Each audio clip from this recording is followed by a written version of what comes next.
Bună seara la toată lumea și vă mulțumesc foarte, foarte mult pentru că ați fost împreună cu mine aceste două și astăzi a treia zi. A fost un subiect foarte drag sufletului meu și sper că a fost interesant și pentru voi toată informația pe care v-am adus-o, cum ne putem susține culorile esențiale în procesul de schimbare a convingerilor limitative. În seara aceasta avem trei invitate, trei colegi, trei prietene care ne vor împărtăși experiențele lor uleioase, cum au depășit, cum au transformat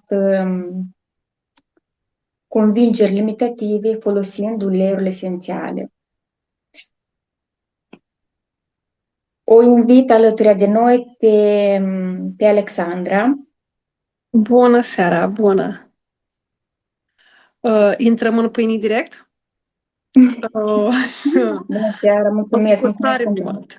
Mă bucur tare mult că sunt alături de voi și că am cumva ocazia să vă împărtășesc din experiența pe care eu am avut-o și ce a făcut click la mine în ceea ce privește credințele limitative. Întâi vreau să vă spun că în ceea ce privește aceste limitări ale noastre, cumva o să ne facă click în fiecare zi câte ceva și din momentul în care eu am început să folosesc culorile esențiale, am început să iasă la suprafață mai multe convingeri de care eu nu credeam vreo secundă că am. Și o să vă povestesc chiar cea care m-a adus în lumea asta uleiuri esențiale și faptul că convingerea asta că eu nu pot să iau decizii asupra sănătății familiei mele pentru că eu nu sunt o autoritate.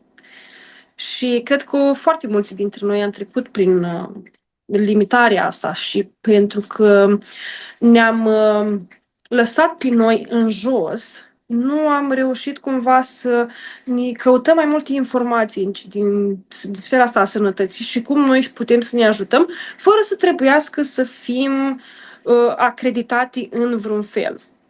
Și în momentul în care eu am intrat în doTERRA, Sorina știe, eram foarte, nu zăpăcită. Nu luam nicio decizie în ceea ce privește copiii, deci atunci o aveam pe Teodora, și ce să le pot da. Însă, pentru că așa s-a întâmplat, am dat cu capul de perete în stil barbar, am zis că este important și este timpul cumva să caut și altceva. Pentru că nu am găsit răspunsuri la acea autoritate în care mi-am pus încrederea. Am zis, măi, dar poate nu tot ce zboară să-și mănâncă. Și atunci hai să vedem dacă pot eu să caut informațiile care să mă ajute cu adevărat în ceea ce privește sănătatea noastră. Și asta este o limitare care m-a urmărit mult timp și după ce am început să folosesc uleiuri esențiale, nu o să crap așa ușor limitările astea, este în funcție de fiecare în parte cât de înrădăcinată este. Și de multe ori încă așteptam cumva aprobare, da, de la cineva care este o autoritate în domeniu, de la cineva care știe mai multe decât mine. Dar nu va ști nimeni mai multe decât știm noi despre propria persoană, ceea ce simțim noi și prin ce trecem noi. Cred că asta este mult timp după aia a spart oul și asta a fost acea idee, acea convingere care la mine cumva s-a spart și în momentul de respectiv nu a mai fost necesar nici ca eu să fac anumite cursuri pentru a demonstra cuiva că pot să share-uiesc uleiurile esențiale, pentru că am avut treaba asta. Deci, în ceea ce privește partea de acreditare, nu a fost doar faptul că eu așteptam răspunsuri și aprobări din exterior, dar în ceea ce privește alegerile care le fac eu și în același timp, eu consideram că nu pot să dau mai departe experiențele cu uleiuri esențiale pentru că nu aveam cunoștințele, de diplomele necesare. și am început să adun și diplomele și mai târziu mi-am dat seama că la astfel de cursuri, cel puțin astea care cer doar acreditare, nu înveți cât înveți în viața reală. Și în momentul de față consider tare mult că experiența pe care tu o ai și ceea ce tu înveți folosindu-le esențiale fiecare zi sunt baza pe care tu trebuie să o ai și încrederea care îți dai tu ție pentru a folosi uleiuri esențiale. Asta fiind una, da, credere. O altă convingere, poate nu la fel de înrădăcinată, dar pleacă din copilăria mea, este faptul că noi nu, de fapt mi s-a spus foarte des, nu ieși afară cu capul ud, că răcești. Eu asta am avut-o aici și aia în spate, turuia în fiecare zi. Și cealaltă cu, dacă mănânci înghețată, faci roșu în gât. Poate sunt banale acum, dar uite când ai un copilaș mic și vrei cumva să ieși afară, dar nu poți pentru că, uite, ești cu capul gol și răcești, sau dacă ai făcut baie, răcești, sau mai știu eu ce alte nebunii, sau dacă bate vântul, te prinde curentul. Așa. Eu acum râd, dar atunci nu râdeam pentru că convingerea mea a fost atât de prinsă în interiorul meu încât eu chiar răceam. Chiar mă prindea curentul, fără să-mi dau seama că nu îmi cream, nu era decât faptul că eu îmi cream situația asta mie, prin faptul că eu credeam cu adevărat în treaba asta. Și în momentul în care am început să citesc despre noua medicină germanică, am cumva dat așa deoparte, foiță cu foiță, și am înțeles că stai puțin, eu nu răcesc pentru că, ci pentru că eu am convingerea că. Ei, atunci făcând cumva switch-ul ăsta, când am schimbat convingerea asta, a fost mult mai simplu pentru mine și acum când spun și celorlalți din jur, li se pare, wow, păi cum să nu răcești dacă ești afară cu dezbrăcată sau mai știu eu ce, nu răcești neapărat. Dacă te îmbraci cum vrei tu, atâta timp cât tu consideri că nu ai să răcești. Când drept dovadă, eu ies afară nu doar cu părul ud, dar mai ies și cu pantaloni scurți când afară plouă din numai. Adică chiar este reală treaba asta că tu îți creezi propriile tale convingeri care în urma lor ajungi să ai anumite stări de sănătate care nu tocmai te ajută. Și vreau să mai zic o chestie, în urma seminarului de aseară, apropo, trebuie să mă uit din nou la el, a mai făcut acolo, a mai licărit un beculeț și după ce o să mai urmăresc încă o dată seminarul respectiv, o să fac și postare, că este o descoperire wow pentru mine. Faptul că convingerile astea nu pleacă doar din ceea ce ni s-a spus, dar cât și din ceea ce ne spunem noi înșine. Ei, și asta e foarte, foarte interesant. Eu cam atât am avut pentru acum, o să mai las și la fete. Nadia, îți mulțumesc tare mult. Să știi că cu tine, aici așa în față, ai mai spart încă o convingere, dar faptul că ai avut și tu curajul ăsta să ieși în față, să știi că ne ajută cumva și pe noi și ne impulsionează să ne facem un pic mai mult curaj decât avem de obicei. Și îți mulțumesc! Eu îți mulțumesc foarte mult, Alexandra, pentru că ai acceptat să vii alături și să fii alături de mine. Mereu, mereu cu tot dragul. Mulțumesc. Mulțumesc pentru experiența ta frumoasă și acum aș vrea să o invit pe Cristina să vină și să ne spună și ea despre experiența ei cu uleiurile esențiale și convingerile limitative. Te rog, Cristina. Bună seara! Mulțumesc, Nadejda! Bună seara, mă! Să încep, vreau să te felicit pentru curaj, pentru tot ce ai împărtășit și îți mulțumesc că m-ai invitat. Sper să ce să transmit o să ajute și pe ceilalți să mai descopere câteva. A venit și fetița mea. Plăcere. Eu am să încep cu una, de fapt, cu vârful icebergului, la fel cum ai pus tu în poză. Și aceea este că dacă eu nu muncesc, nimeni nu-mi dă. Și asta a fost clar spusă de mama mea când am terminat liceul și am venit acasă și m-a întrebat acum ce ai hotărât, lucrezi sau continui școala? Pentru că acasă nu ai ce căuta fără să faci nimic. Pentru că dacă tu nu muncești, nimeni nu-ți dă. Punct. Am luat-o cu mine frumos și m-a însoțit, mi-a adus multe rezultate, am muncit, am fost apreciată, am crescut foarte mult laborativ, dar asta era doar așa de deasupra, pentru că pe urmă mai era, când nu mai poți un pic și când nu mai puteam, mai dădeam un pic și era ok când nu mai poți un pic, dar undeva trebuia să fie o limită. Iar când se trecea limita aia și era zilnic și era mereu și era pentru mult timp, acolo a fost greșeala. Dar chestiile astea nu ți le dai seama pentru că doar te trezești în ele. Și m-am trezit în burnout, m-am trezit în depresie și de acolo a început călătoria cu uleiurile ca să mă refac tot ce am stricat în toată acea perioadă. Și numai că era doar convingerea că trebuie să muncesc când nu mă ajută, când nu o să-mi dea nimeni.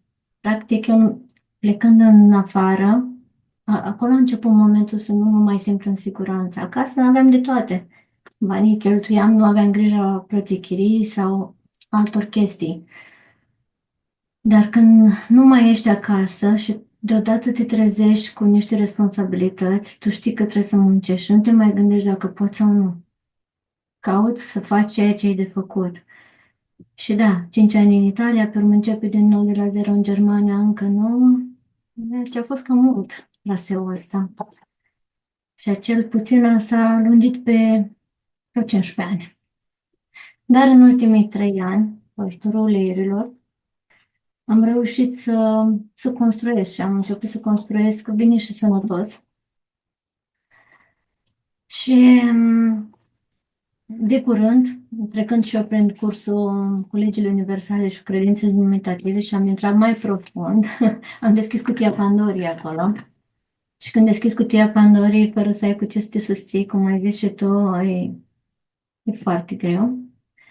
Am trecut prin devalorizări, am descoperit ceea că eu fac, eu trebuie să fac un pic mai mult, că așa mă învăța mama, să dau un pic mai mult decât trebuie ca să fiu apreciată și în felul ăsta și primești. O credință că dacă eu fac, pe urmă primesc, că funcționa și asta un pic. După aia, nu mai funcționat. S-a întâmplat să nu mai funcționeze. Și atunci m-am răzvrătit, m-am revoltat, am fost la pat 2 zile cu dureri musculare și acolo iarăși am băgat uleiuri, creme, tot ce se putea. Și încet, încet le-am disolvat și le conștientizez. Nu înseamnă că am ieșit, pentru că icebergul e mare și după atâția ani sunt multe acolo care sunt de desfăcut. Dar eu știu că sunt un drum bun, sunt într-o echipă extraordinară, am niște instrumente minunate cu care pot să mă susțin și cu care să mă reconstruiesc așa cum simt eu că trebuie să fiu, nu așa cum am zis că trebuie să fiu sau cum trebuie să fac și tot timpul să mă supun așteptărilor celor din jur. Prima credință pe care am spus-o era vorba și de siguranță și de nivelul de merit. Iar cu nivelul de merit, eu tot timpul am dat mai mult, dar tot timpul am cerut mai puțin, pentru că tot timpul era altceva, lasă un pic mai puțin, că poate să supără, poate nu e ok, lasă cer mai puțin pe un tort, lasă fac mai mult să fie mulțumit omul și tot așa. Dar crezând că o faci așa din bunătate, nu dintr-o credință care de fapt nu îndrăznești să faci mai mult de atât, pentru că așa ești construită și așa te-ai construit tu pe parcursul timpului. Și sunt multe, dar le las doar pe asta, poate ajung și la alte persoane și conștientizează. Mulțumesc! Îți mulțumesc mult, Cristina, pentru experiența ta, pentru că ne-ai împărtășit-o și îți mulțumesc cu toată inima. Mulțumesc și eu. Mulțumesc. Acum mai avem o invitată. Este vorba de Sorina și o invităm alături de noi. Bună seara tuturor și mulțumesc, Nadejda, că m-ai invitat în programul tău. Eu vreau să te felicit că ai avut curajul să intri și tu în programul ăsta și să-l duci mai departe. Sunt tare, tare mândră de tine. Ce vreau să zic eu? La mine, în partea asta de credințe, sincer, eu sunt în dotera merg pe al 7-lea an de acum. Și la fel ca și mulți alții care sunteți acum și chiar și Nadejda, cred că ea nu s-a gândit niciodată la credințele astea limitative în momentul în care a intrat în lumea uleiurilor esențiale. Ea a venit pentru o parte fizică, că acolo ardea și acolo trebuia rezolvată treaba. Pentru că corpul nostru nu o să se gândească niciodată la stai să vezi, ci am valoare, merit, nu merit, în momentul în care el plânge dragul de el și el stă în stres continuu și, cum zicea și Cristina, în supra-solicitare, tot timpul să dai, să faci, el are nevoie un pic de răgaz să gândească, că dacă îl întulți în ritmul alert, nu are cum să gândească și atunci nu m-am gândit la partea de uleiuri esențiale că o să mă ajute, dar am avut o surpriză, pentru că eu le-am luat că durea. Eu le-am luat că durea, că aveam nevoie de el, eram într-o perioadă foarte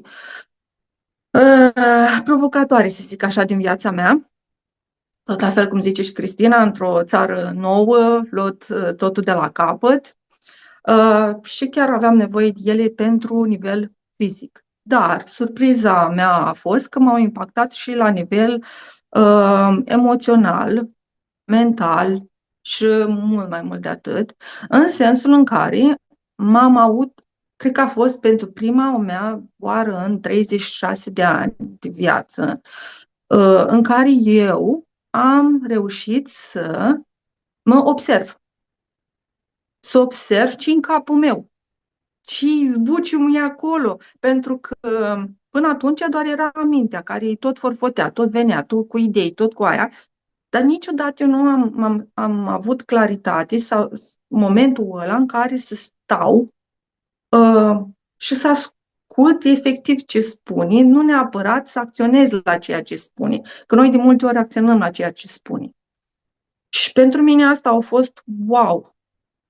Nu m-am așteptat și nici n-am știut ce să fac cu ea. Și la fel cum Alexandra spunea, atunci a fost prima mea perioadă din viață în care am putut să fac o introspecție și să observ anumite lucruri repetitive. Și acum, ce o să vă spun în continuare, vreau să spun că eu am un mare respect pentru părinții mei. Și cred că și sper ca toată lumea să aibă, indiferent de ceea ce au făcut sau n-au făcut, ne-au dat darul vieții și asta este cel mai important. Nu-i blamez în niciun fel pentru lucrurile pe care mi le-au dat sau mi le-au spus, pentru că atât au știut și atât au putut ei să-mi dea și să-mi arate. Restul sunt lecțiile mele și lucrurile pe care, dacă vreau, le învăț, dacă nu vreau, nu le învăț. Dar nu am niciun drept să intru în victimă sau să-i învinuiesc pe ei. Una din credințele cele mai mari ale mele, și asta o expun pentru că am văzut-o în foarte multe dăți și am să revin ulterior la partea de uleiuri esențiale, s-a tot repetat sub anumite forme. unele mai profunde, altele mai superficiale. Dar cu asta am avut un mare rezultat acum recent, când mi-am schimbat nu job-ul, că lucrez la același spital, dar ceea ce fac mai exact. Mama mea încă o face uneori, acum observ că și la ea s-a mai schimbat un pic, a început și ea pe uleiuri esențiale de vreo 3 ani și lucrurile s-au schimbat în bine, nu în rău, tot la fel. Întâi fizic și după aia o să vedeți că de-aia partea asta de uleiuri esențiale, să știți că nu merge cu o picătură. Asta e bazaconii. Este nevoie de consistență, este nevoie de timp, dar în momentul în care ai să vezi rezultatele, ai să fii... Eu nu sunt aceeași persoană de acum 7 ani și cine mă cunoaște pe mine de acum 7 ani nu mă mai recunoaște acum. Și nu doar că noi ne schimbăm zilnic, ci prin faptul că eu consider că am evoluat de la persoana aceea prin simplu fapt că nu mai sunt în stres continuu. Da, stresul există, dar nu la nivelul ăla și nu la nivelul în care eu să nu-l conștientizez, să merg exact ca un șoricel pe rotiță. Așa, mama, draga mea mamă, este croitoreasă. Și de la ea am luat convingerea că eu trebuie să demonstrez că prin munca pe care o fac merit ceea ce mi se dă, dar, așa cum zicea Cristina, să nu cer mai mult decât să mă mulțumesc cu ceea ce mi se dă. Ea, fiind croitoreasă, face lucru cum trebuie, dar clientul când vine la ea nu pune un preț.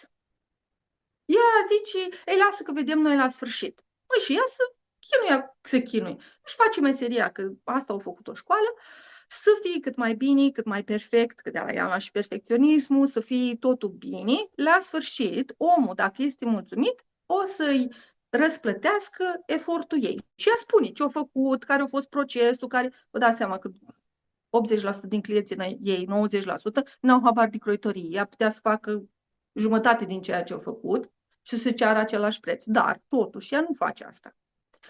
Și în momentul în care întreabă, dă lucrul la client, ea se așteaptă să fie plătită conform ceea ce a enumerat ea că a făcut. Da? Dar ea nu-și pune ca la dentist. 5 lei plomba, 2 lei ața, 3 lei nu știu ce. Vă dau un exemplu. Ea nu face detaliile astea. Pur și simplu se așteaptă. Și atunci, de foarte multe ori, ea este dezamăgită pentru că clientul nu îi plătește munca la adevărata valoare. Dar nici nu și-o evaluează singură la adevărata valoare. Și atunci tot ea să plânge, intră în partea aia de victimă.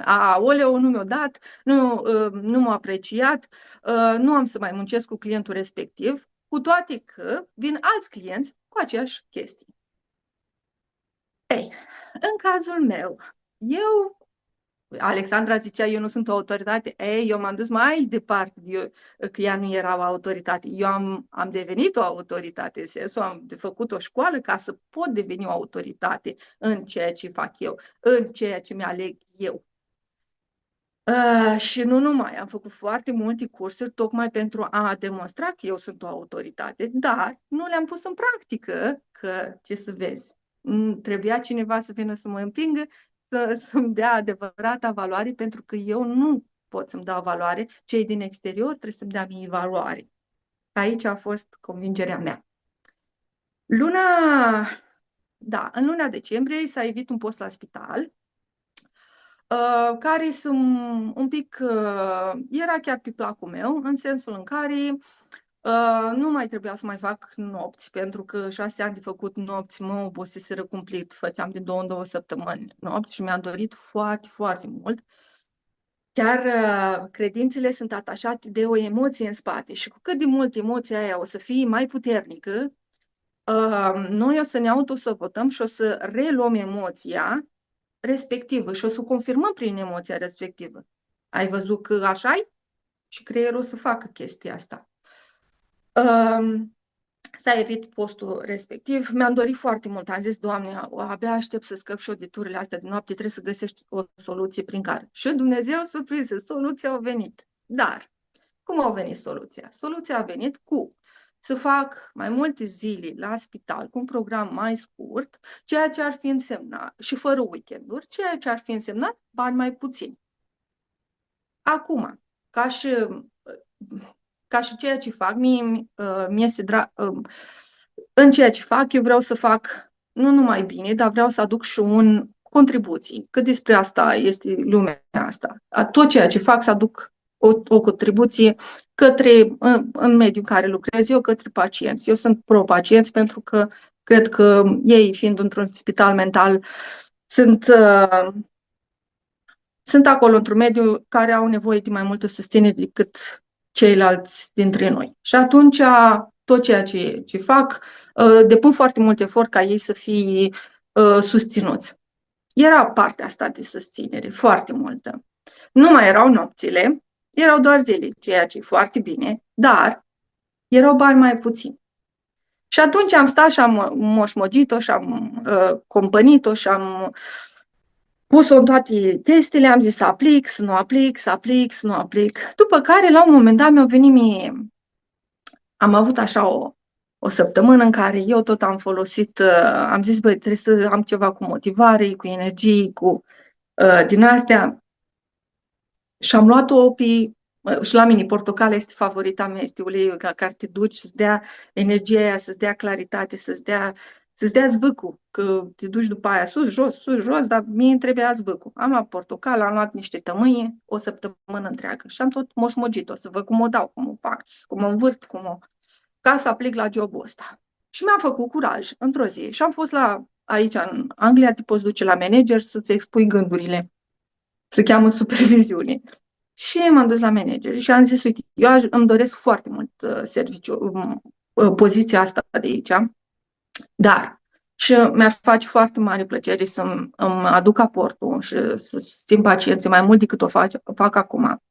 Dar faptul că o să câștig mai puțin decât câștig acum, nu o să mă mulțumească din punct de vedere financiar și o să mă facă, la un moment dat, nu prea departe timpul, să-mi caut un alt serviciu pentru că nu o să fiu mulțumită din punct de vedere financiar.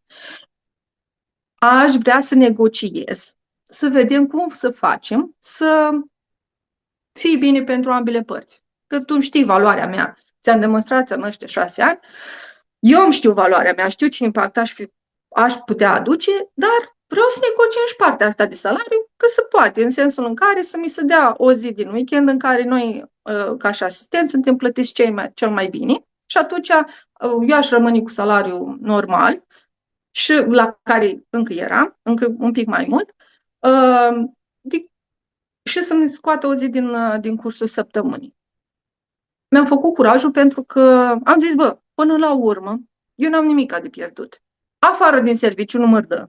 Că era vorba de a mă muta de pe poziția mea pe altă poziție. Dar dacă nu luam interviu și nu mergeam mai departe, nu era nicio problemă să mă dea afară. În plus, eu am gândirea asta. Dacă într-un loc nu mai este pentru tine, oricum la un moment dat ai stimuți. Așa că ori așa, tot acolo sunt. Adică aveam toate pe masă. Și m-am dus și am negociat.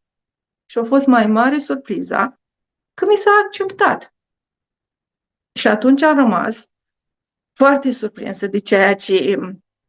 Și nu doar surprinsă, dar am fost mândră de faptul că am demontat practic o din asta, o credință limitativă foarte bine implementată în capul meu.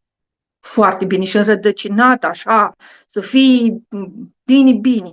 Pentru că ea s-a repetat de-a lungul anilor, dar eu niciodată n-am avut curajul să mă duc să pun cărțile pe masă, să spun, uite care treaba asta și cu asta, hai să vedem ce facem. În România nu mi-aș fi permis să fac chestia asta și cred că nu că doar nu mi-aș fi permis din cauza țării, ci pentru că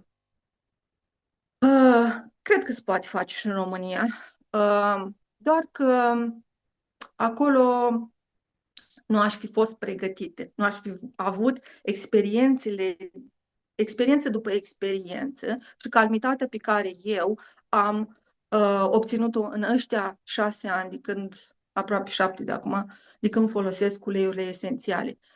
Pentru că, așa cum v-am zis mai devreme, este vorba de o emoție. Eu acum, practic, mi-am rescris povestea din capul meu în legătură cu emoția respectivă. Eu acum mi-am demonstrat că da, eu pot. Și atunci, când tu, exact ca în Biblie, ceri și ți se va da, da? Dar depinde cum ceri și ce pui și tu, ce aturi aduci pe masa ta. Și nu numai. Să ai curajul să faci asta. Dar hai să vă întreb pe voi acum care ne ascultați și care ne urmăriți. Cum să ai tu curaj să faci lucrurile astea în momentul în care tu ești într-un stres continuu? Stresul tău și frica ta e cea mai mare, este că tu nu ai să ai pentru mâine. Tu nu ai să ai ce să pui pe masă. Dacă mie managerul sau șefa mea spunea, nu, fată, du-te de aici și îmi punea și bețe în roate după aceea și mă mai și dădea afară.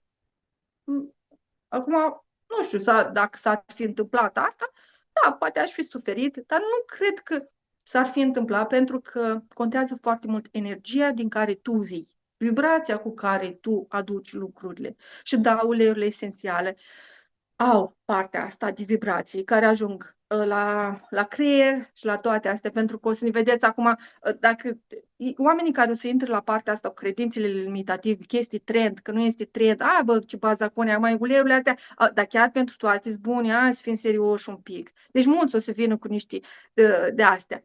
Păi, oameni buni, acum, uite, eu, așa cum am zis, eu m-am certificat în foarte multe lucruri pentru că am vrut, așa cum a zis Alexandra, să fiu eu autoritatea. Nu mai vine nimeni să-mi spună că nu, experiențele mele n-au valoare decât, păi stai un pic să-ți explic, eu am certificări cum n-au valoare. Dar nu despre asta este vorba despre ce simți tu în interior. Eu am citit cartea asta este o doctoriță și sunt foarte multe cercetări făcute în neuroștiință, în partea ce înseamnă creierul și cum creierul reacționează la uleiurile esențiale, la partea de vibrații, fizică cuantică, nu vă mai bag, că n-are rost. Și tipa asta a făcut studii pe pacienți care aveau probleme cu stres post-traumatic, în sensul în care au avut diverse experiențe foarte traumatizante și depresii. Și prin folosirea consecventă a uleiurilor esențiale, în carte este o doctoriță din California, arată cum starea lor mentală și psihică s-a îmbunătățit prin folosirea uleiurilor esențiale. Și nu numai, dacă o să căutați pe internet, o să găsiți studii și chiar sunt, cum se cheamă, făcut cu căștile alea care ți le pun în cap și în momentul în care inhalezi uleiurile esențiale, care partea a creierului se activează și foarte mult partea asta de hipotalamus. De asta noi vorbim, care este și sistemul limbic, care este partea de emoții, în care noi stocăm și memorăm emoțiile pe care ni s-au întâmplat în timp. De aia, în momentul în care folosim uleiurile esențiale, o să iasă, nu numai că o să ne susțină, dar o să iasă mici. Deschidem un pic din cutia Pandorei. Și nu este rău. Asta vreau să vă spun, că poate unii o să spește, zic, de bă, lasă-mă pace, că după ce cam atâtea probleme pe cap, acum mai vin și să mai deschid eu cutia Pandorei, nu vreau, lasă-mă în pace, că și așa sunt suficient de stresat. Dacă ți-aș spune că peste câțiva ani viața ta o să fie nu de 100 de ori, de 1000 de ori îmbunătățită, ai face-o? Ai lua picătura aia? Ai face pasul ăsta? Că totul ține de asta. Adică vrei să stai tot așa sau vrei să faci un pas? Vrei să stai în mocirluță, la căldurică, unde e bine, sau vrei să evoluezi? Și cel mai important, acum, așa cum v-am mai spus, da, eu am 42 de ani, Nadejda tot la fel, peste 30, da, la fel și Alina, Alexandra, ele funcționează și la partea de oameni mai în vârstă. Eu mă uit la maică-mea. Nu mă așteptam să reacționeze pozitiv la anumite lucruri pe care le-am spus, nu de răutate, ci pur și simplu că ea era iarăși, care și ea rotițile ei. Ei funcționează la oricare vârstă. Și asta e frumusețea lor. știți? Dar, la fel, cum am zis și la început, nu credeți că ați luat sau o să luați, o să încercați mostrele pe care programul Dăruim vi le oferă, 5 picături, în 10 zile le-ați terminat, gata. Am rezolvat cu toate credințele mele limitative, sunt fresh, gata. Nu, este vorba de a te pune tu pe primul loc, este vorba de a lucra tu cu tine, pentru că în momentul în care tu te schimbi, toată lumea din jurul tău se va schimba. Și asta eu o dau cu declarație și cu semnătură la notar. Dar nu ține de mine. Și tot ceea ce faceți voi de acum înainte nu ține de mine și nu este pentru mine. Este doar pentru voi. Vă mulțumesc!